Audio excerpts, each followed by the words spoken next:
One of the biggest changes to my health wasn't something I started doing, it was something I stopped doing, and that was sitting around too much, being too sedentary. Steve here.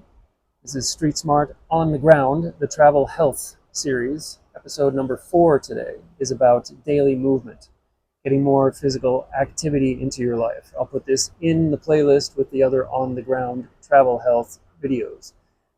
The on the ground series, I've got a few of these. One is about bus safety, one is about avoiding scams, another one about volunteering, and this one about travel health, staying healthy and physically active while on the road.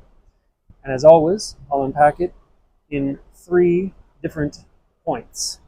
1, walk more. 2, daily activity beats working out. And 3, have something that travels with you. The ritual legal climb down, the disclaimer, I'm not a doctor, I'm not giving you medical advice, I'm just telling you this is how I stay active and healthy on the road.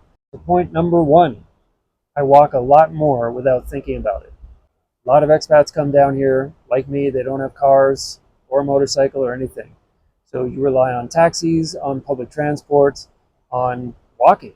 You end up walking a lot more than you were walking when you were living back wherever it is you came from. So people lose a lot of weight, they feel a lot better physically, they're moving a lot more than they were wherever they were from. But down here, literally, I walk everywhere. Plus I'm doing more hikes, I'm going on tours, I'm exploring places. If I need to go to the bus terminal, for example, or shopping for groceries, or just going and hanging out, I end up doing it all on foot. So as I pointed out in a past episode, I use this guy, which is an antique Fitbit at this point. I use that to track my steps and sleep. And there's days it's not unusual for me to get 20 or 30,000 steps in a day. That's kind of extreme. I'm not going to say anybody to take that on. And I know other expats down here a lot older than me that make sure they get in 10 or 15,000 steps a day every day. So people, not just me, end up walking a lot more and prioritizing daily movement. And they are much healthier and happier because of it. So point number 1, walk more. Point number 2, daily activity beats working out. You don't need a gym membership, you don't need anything complicated, you don't need a lot of gear. You can get exercise just through daily movement. A lot of what I do down here is volunteering, and a lot of that ends up being pretty physical. So where I am right now, it's a lot of painting, cleaning, concrete or drywall patching, chopping wood, all kinds of things that require physical exertion. That's 5 hours a day, 5 days a week. If you can get into volunteer work and doing physical things, that's great. And if not, just figure out a way to build daily movement into your life. You don't have to go to a gym. The simpler you make it, the more likely it is you're going to do it. Find something simple that you can do on a daily basis that you enjoy doing. Your body doesn't care how you're getting exercise, how you're getting movement. For me, I would much rather be walking around town or out in the countryside or anywhere as opposed to being in a gym on a treadmill. And down here it's sunny and nice every day. So I much prefer to be outside getting activity as opposed to going to a gym. Point 3, have something that travels with you. I got some props for this one. So a few things that I like doing. I've been doing yoga since 1995. On a visit, probably within the last couple of years, I was seeing some friends up in Canada, and they asked me if I wanted a yoga mat. And my initial response was, no, I already have at least 4. I don't need another one. And they're hard to travel with. When you roll them up, it doesn't fit inside any bag I have. So I haven't been traveling with a yoga mat. When I first came down, I was using a towel. And then they showed me this. So this mat is pleated here and here. So it folds up to this. Just to give you an idea of scale. That's my iPad. That's my yoga mat. This thing fits in my carry-on, it fits in my day pack. I can travel with this very easily. 2 other things. 1, this is my jump rope.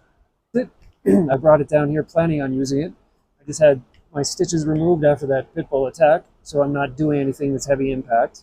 And another thing, I've heard these called different things, it's like a resistance band or a therapy band. It's good for doing various exercises.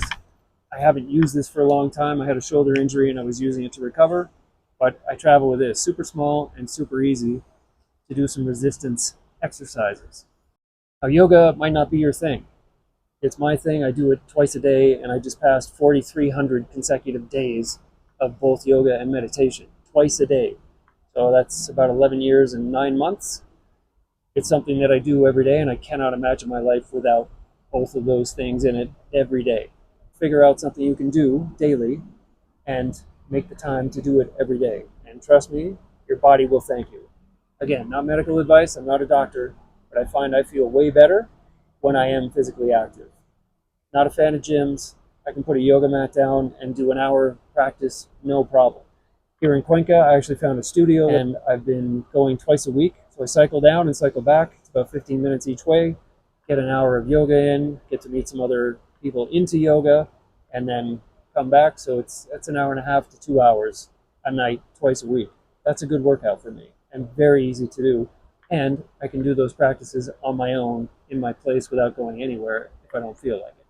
The main point is, don't let travel become an excuse for why you don't get more physical activity.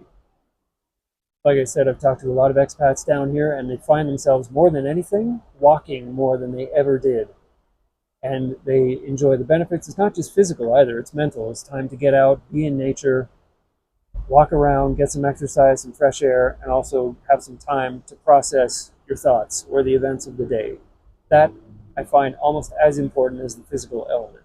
So some street smart takeaways. Look for ways to build movement into your daily routine. It doesn't have to require complicated gear or a personal trainer or a gym membership. It's things you can do every day. Could be 5 minutes, could be 15, half an hour, whatever. And for me, I do those things first thing in the morning and last thing at night. That might not work for you, but experiment with it and find your sweet spot. Make the healthy choice the easy choice. So there's a lot of stories I've read about people who have their running shoes right next to their bed. So as soon as they get out of bed in the morning, they put their shoes on, they head to their home gym, or they go out for a walk or a run first thing. They removed all the obstacles by putting their shoes there and their clothes, and they can get changed, and immediately they're doing their physical routine before they even think about it, before they can come up with an excuse to not do it. You don't need to be a fitness fanatic, but do prioritize physical activity every day. And if you have mobility issues or there's something else going on with your health, then do talk to a medical professional and find things that you can do that are going to be beneficial for you. Don't need to overexert yourself, but for me, I find my body and my mind work way better when I'm physically active. It's strange how sometimes the answer to something I've been dealing with, a challenge or a problem I'm facing, and it'll come to me when I'm out just walking around or without consciously thinking about it. The answer just pops into my head. That's another added benefit of physical activity. Questions or comments, please drop them below. Happy to share any other insights I have from life on the road. I've been down here in Ecuador since mid-November 2022, and I've been physically active the whole way through. Thanks for stopping by. Until next time, stay safe, stay healthy. See you out on the ground next week.